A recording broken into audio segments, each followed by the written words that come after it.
Alors, bienvenue encore à vous tous sur cette série de comprendre la louange et l'adoration. Nous sommes maintenant à notre troisième session. Nous voulons essentiellement nous concentrer sur les formes, les types bien sûr, et les niveaux de la louange et de l'adoration. Des niveaux, des formes et les types. Alors, qu'est-ce que je vais justement ici? Je pense que pour bien comprendre, on a besoin de catégoriser les choses, de les placer, chacune d'entre elles, dans la catégorie qu'il faut pour que notre discernement devienne clair. Alors, on pourra dire qu'on a compris. Souvenez-vous, en introduction de cette série, j'ai insisté sur ce que ça voulait dire que comprendre. Et puis, on a commencé à donner un peu des origines de la louange et de l'adoration, en donnant aussi quelques principes de base qui pouvaient bien nous aider sur que veut dire louange et adoration. Mais maintenant, essayons de placer les niveaux, les formes, les catégories, les types.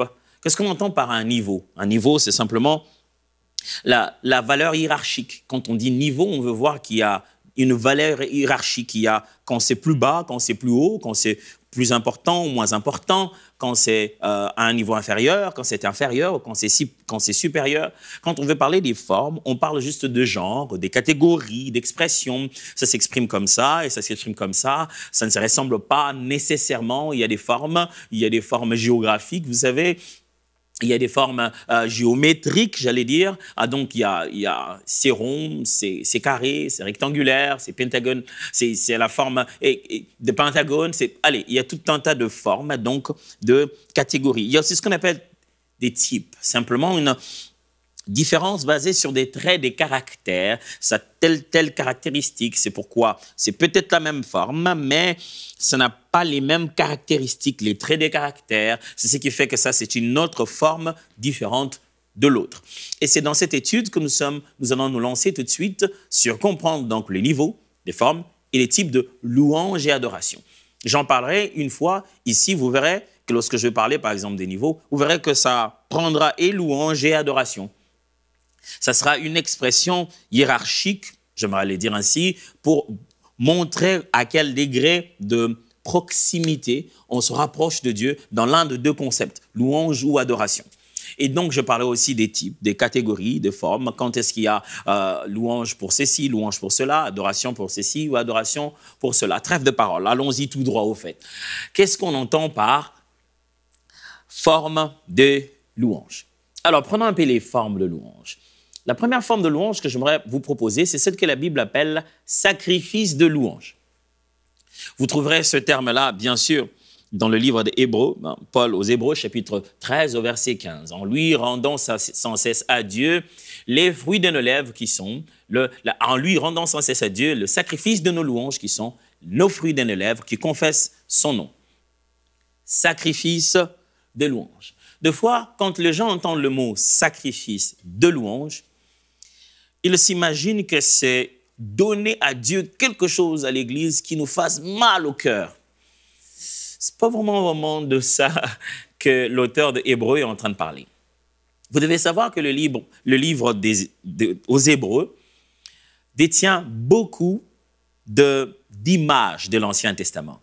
Il y a beaucoup de préfigurations, beaucoup de rites et de manières de faire de l'Ancien Testament que l'auteur des Hébreux utilise justement à son auditoire, qui était des Hébreux, de Juifs d'origine, qui allaient par cela, l'Ancien Testament, bien comprendre l'évangile de Christ, qui était donc le Messie annoncé dans l'Ancien Testament. Il a utilisé beaucoup des rituels de l'époque sacerdotale pour expliquer des vérités spirituelles.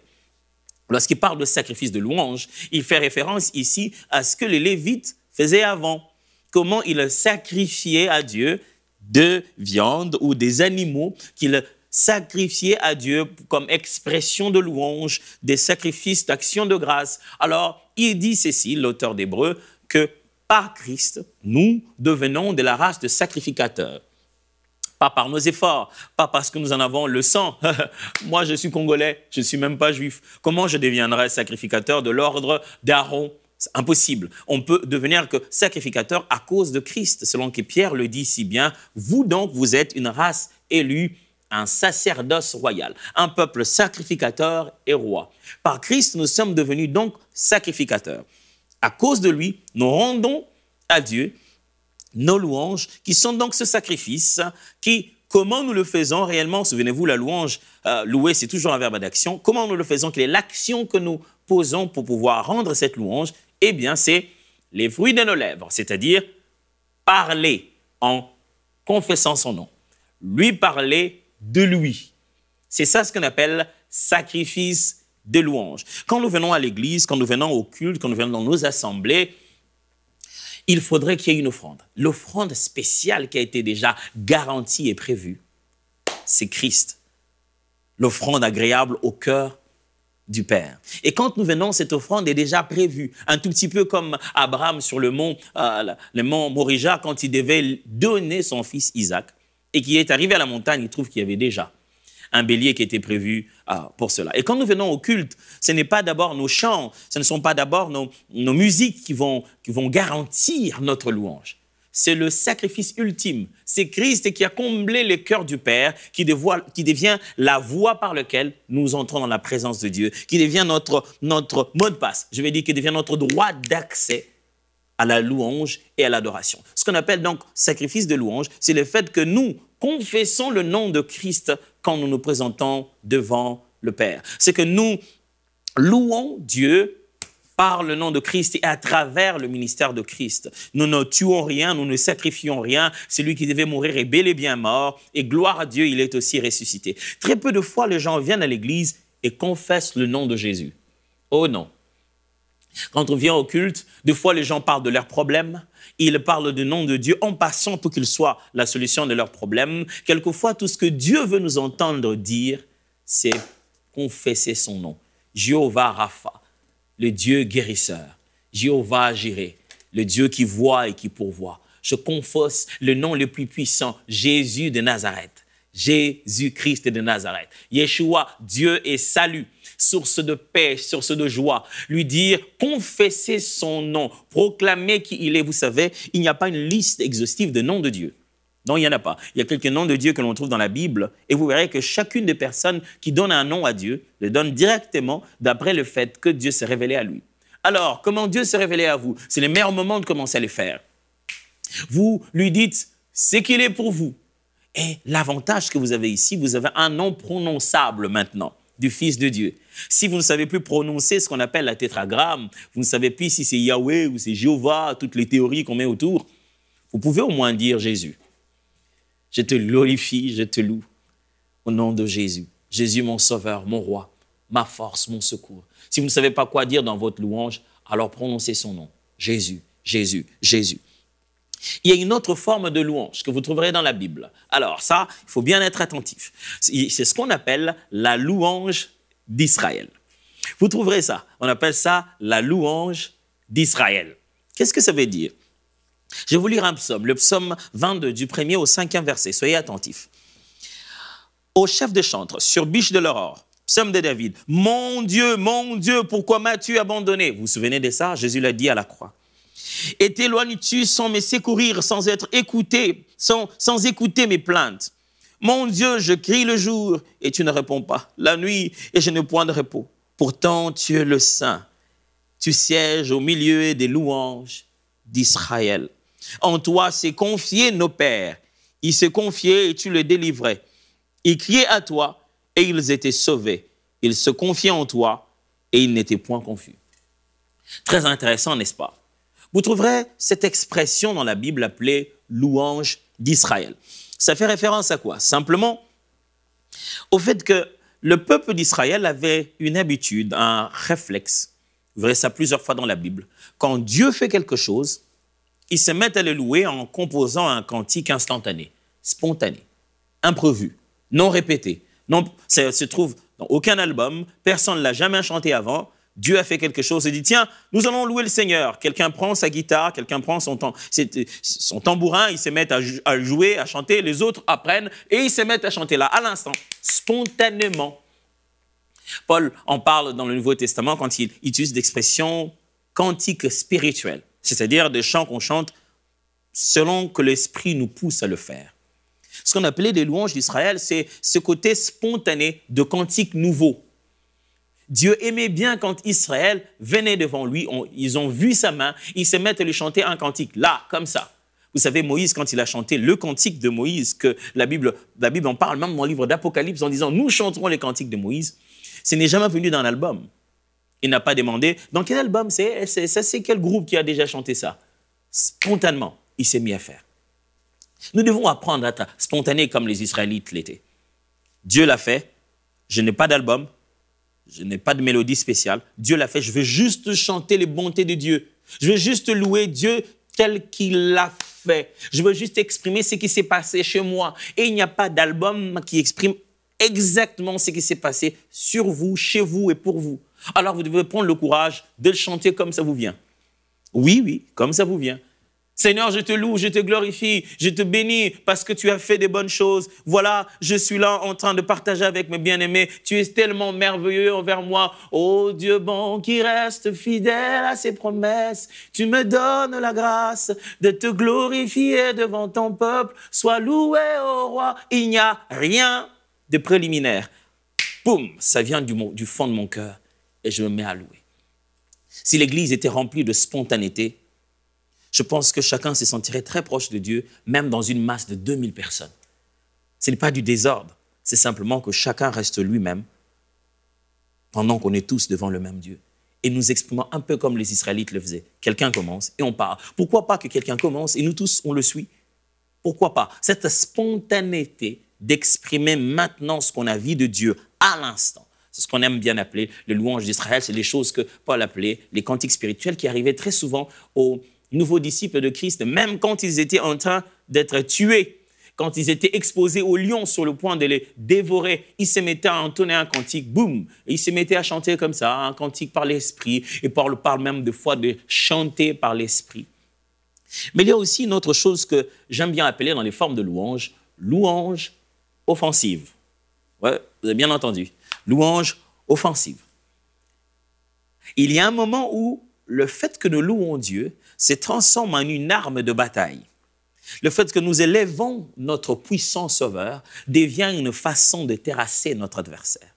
Le fait que nous rendons des éloges à celui qui est de notre côté, cela fait fuir ceux qui sont contre nous. Je vous donne un exemple dans 2 Chroniques chapitre 20. Le verset 20, je crois que vous l'avez imaginé. Le lendemain, ils se mirent en marche de grand matin pour le désert de Tekoa.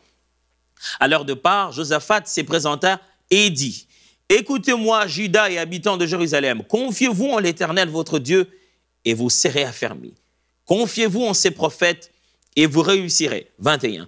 Puis, d'accord avec le peuple, il nomma des chantres qui, revêtus d'ornements sacrés et marchant devant l'armée, célébraient l'Éternel et disaient « Louez l'Éternel car sa miséricorde durera toujours. » Au moment où il commençait les chants et les louanges, l'Éternel plaça une embuscade contre les fils d'Ammon et de Moab et ceux de la montagne de Séhir qui étaient venus contre Juda. Et ils le furent battus. Waouh! N'est-ce pas une belle histoire? Le roi vient, il parle au peuple, il dit « Confiez-vous à l'Éternel, faites confiance à ses prophètes, vous réussirez. » Et quelle est la stratégie? C'est qu'on met d'abord ceux qui vont chanter les louanges de l'Éternel avant. Drôle de stratégie de combat, n'est-ce pas? Normalement, on attaque là, on devait prendre des armes lourdes, on devait faire effet à l'adversaire. Quelles sont les armes que vous avez prévues au front, là, au devant de l'armée? On veut attaquer, quelle est la première arme? Si l'adversaire doit nous sentir, quel est le premier souvenir qu'il doit avoir de nous? Nos louanges à Dieu. Waouh! Quelle stratégie de combat! Il y a des moments où simplement le fait de le louer, lui, notre majesté, le fait de l'élever, lui, notre roi, ça terrasse notre adversaire. Quelquefois, il ne faut pas réagir en criant dans la salle. « Au nom de Jésus, je sens que je suis menacé. Il y a des démons tout autour. » Quelquefois, il faut juste élever sa grandeur et il prendra soin de tout le reste. Il y a aussi ce qu'on appelle ici, maintenant, des formes d'adoration. Tout à l'heure, je parlais des formes de louange. Je ne vous en ai proposé que 3. Je ne pourrais pas proposer toutes les formes. Bien sûr, vous vous y attendiez certainement. J'en ai proposé que 3 pour la louange. Je vais essayer de parler des formes maintenant d'adoration. Forme d'adoration. Il y a ce qu'on appelle une vie d'adoration. C'est important de faire cette petite distinction. C'est très, très important. Vous allez sentir pourquoi. Vie d'adoration. C'est-à-dire regarder l'adoration comme une vie, comme une relation, comme le culte de tout notre être, comme notre piété. Pourquoi?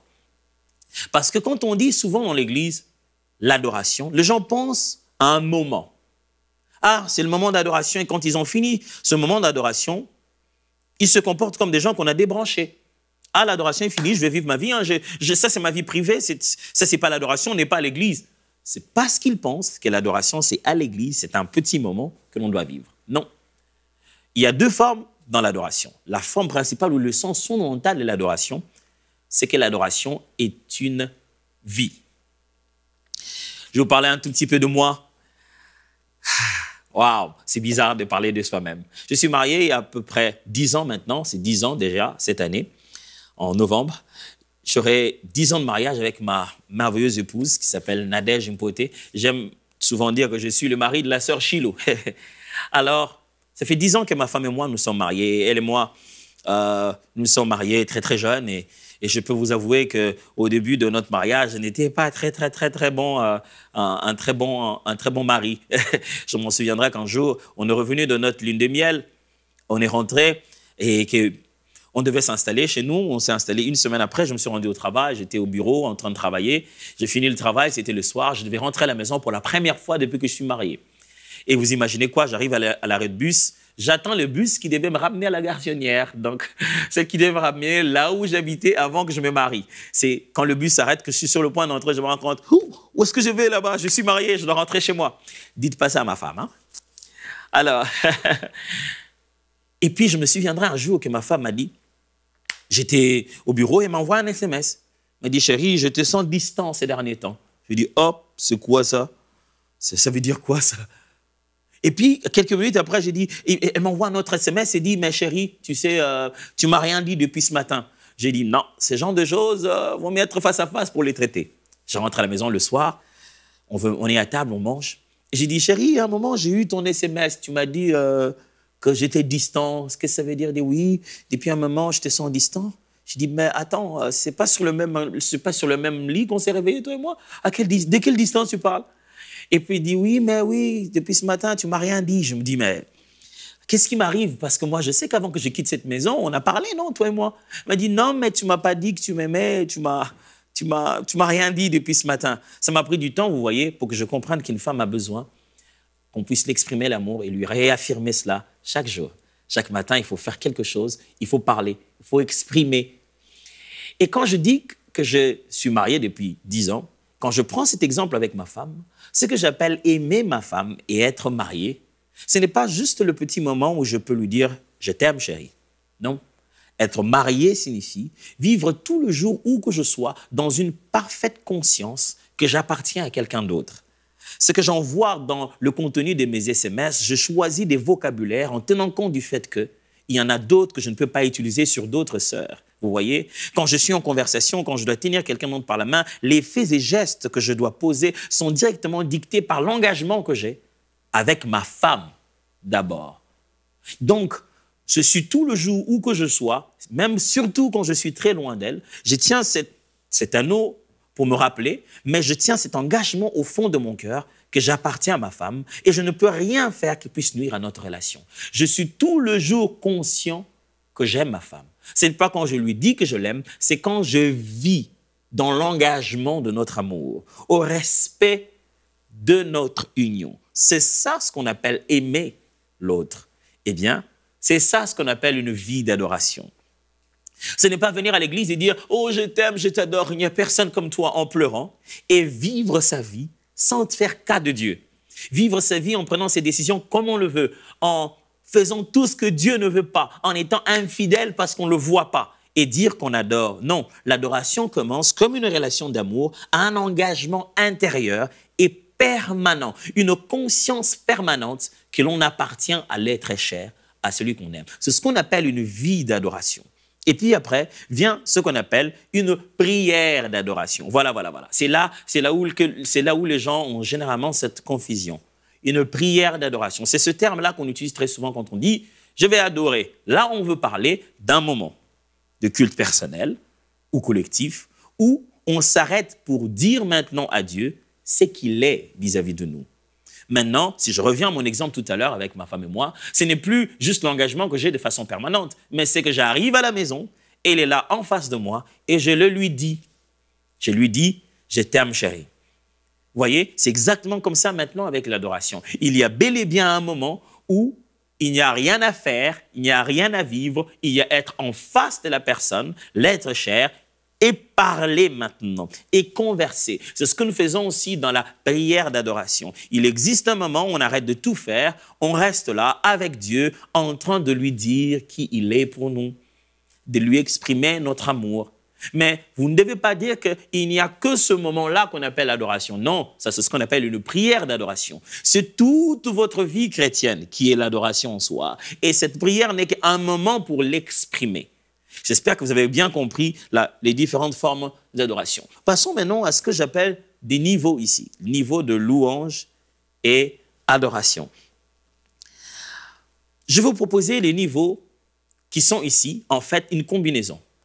Souvenez-vous, par niveau, on entend une sorte d'ordre hiérarchique.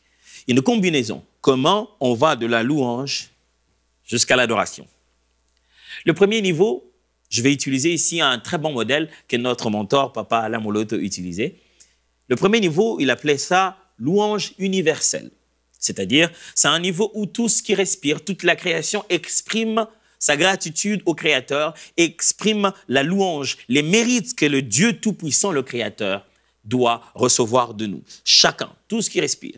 Elle s'exprime sans exception. Tout le monde, hommes, femmes, animaux, tout ce qui est sur la terre, tout ce qui vit. Le psalmiste a tendance à en parler dans le psaume 142. Il dit les auteurs, les étoiles, les hommes, les vieillards. Il cite toutes les catégories. Au milieu des hommes, au milieu des animaux, la faune, la flore, tout ce que Dieu a créé rend des louanges à Dieu. C'est l'univers tout entier qui rend des louanges, y compris nous à l'intérieur. Après, vous faites un pas supérieur. Vous passez à ce qu'on appelle simplement la louange des rachetés.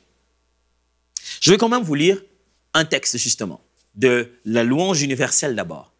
C'est dans le psaume 148. Feu et grêle, neige et brouillard, vent impétueux, montagnes et toutes les collines, arbres fruitiers et tous les cèdres, animaux et tout le bétail, reptiles et oiseaux et les rois de la terre et tout le peuple, jeunes hommes, jeunes filles, vieillards et enfants. La Bible cite tout le monde. Louez l'Éternel. Ça, c'est ce que j'appelais tout à l'heure la louange universelle et n'est pas sélective. C'est tout ce que Dieu a créé. Mais maintenant, nous passons au niveau supérieur qu'on appelle donc la louange des rachetés. Là, ça devient un peu sélectif. Ouais. Qu'est-ce qu'il y a? Le mot le dit bien, la louange des rachetés. Si à la louange universelle, on louait Dieu pour la raison simple que nous respirons tous, nous existons tous, le pouvoir de la création nous a amenés au monde, si on loue Dieu de manière sélective dans la louange des rachetés, c'est parce qu'il a donné une vie éternelle à ceux qui croient. Louange universelle, vie naturelle. Louange des rachetés, vie éternelle. Ceux qui ont dit oui à l'évangile, qui ont accepté la parole de Dieu, qui ont en eux la vie éternelle parce qu'ils ont cru au Fils de Dieu, qui est la vie éternelle, ceux-là peuvent louer Dieu à un niveau différent de tous ceux qui respirent. Maintenant, ils ont une nouvelle vie, donc une nouvelle provision, des nouvelles raisons de pouvoir louer Dieu. Là, nous utilisons les acquis de la croix, les bénéfices d'être un enfant de Dieu. Nous ne disons plus, Seigneur, nous te louons parce que nous mangeons, nous vivons, nous marchons, nous sommes sur la terre. Non. On dit puis, Seigneur, merci parce que tu nous as donné à manger, à boire, tu nous as donné des parents. Non. Maintenant, on commence à dire, nous te bénissons, Seigneur, pour le précieux nom de Jésus, pour le sang versé à la croix qui a fait de nous un peuple à part. Merci d'avoir écrit mon nom dans le livre de vie et de m'attendre le jour où nous allons nous rencontrer. Tu m'as fait le privilège d'être à toi et de t'appartenir. Merci de m'avoir donné le puissant nom qui fait trembler l'enfer. Merci de m'avoir enrôlé dans l'armée céleste. Merci de faire de moi un disciple à ta gloire, un instrument pour ta puissance. Merci pour tout ce que tu m'as donné comme droit d'accès à ta présence à cause de la mort et de la résurrection de Christ. Ça devient d'autres raisons. On ne loue plus à cause de manger, boire, parents, tout ce qui est physique et humain. Maintenant, on commence à louer Dieu à cause de tout ce qui est spirituel, tous les avantages de la foi chrétienne. Ce que Paul appelle toutes sortes de bénédictions célestes dans le lieu, de bénédictions spirituelles dans le lieu céleste en Christ.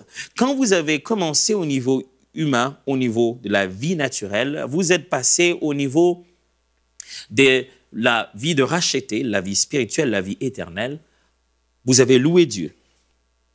Après, vous passez à un autre niveau qu'on appelle le palier des bien-aimés.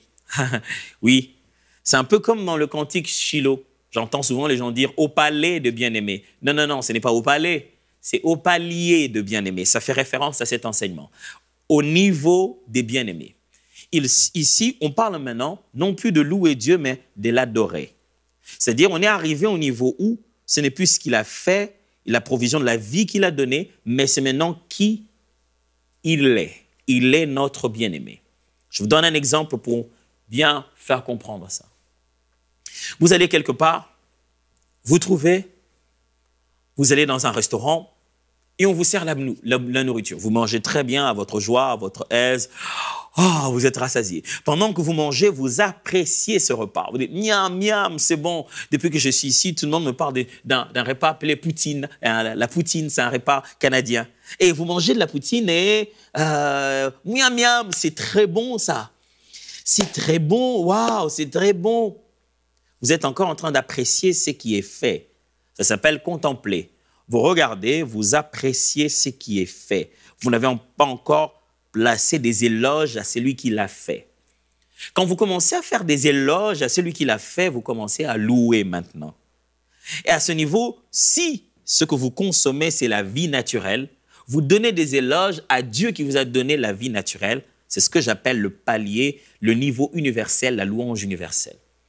J'ai du mal à croire que vous soyez capable de louer Dieu que vous ne voyez pas, si vous ne savez pas faire des éloges humains et dire à votre femme qu'elle est bien habillée, à votre soeur qu'elle a bien travaillé, à votre collaborateur qu'il a des dons, qu'il est exceptionnel et l'encourager dans la vie. Après quoi, quand vous avez senti que c'était bon, vous dites « Où est les chefs ?»« Ah, chef, c'est bon cette nourriture. Vous êtes intelligent, vous avez l'art culinaire. » Vous êtes en train de lui faire des éloges. Et puis après, il y a quelque chose que tout le monde n'a pas mangé. Le chef vous amène un surplus, qui est la vie éternelle. Et vous dites ça, vous dites, ouh là là là là, merci pour ce qui est si spécial. Et en fin de compte, vous allez apprendre qui est le chef. Chef, dis-moi, quel est votre nom? Dites-moi, qui vous êtes vraiment? Et vous connaissez maintenant le chef. Vous découvrez qu'il est un peu rigolo. Vous trouvez que c'est quelqu'un de très bien. Demain, vous l'appelez, vous avez son numéro de téléphone. Allez, chef Bernard, comment vous allez? Ça n'a plus rien à voir avec ce que vous mangez. Maintenant, vous avez une relation avec le chef. Ça, c'est le palier des bien-aimés. Ça, c'est l'adoration. Il y a une relation et vous partagez. Je suis très heureux de vous avoir expliqué ces choses. J'espère que ça vous a aidé à mieux discerner la louange et l'adoration. Restons ensemble. La prochaine session, c'est dans quelques temps et nous allons encore approfondir ce sujet avec de meilleurs exemples. Que Dieu vous bénisse.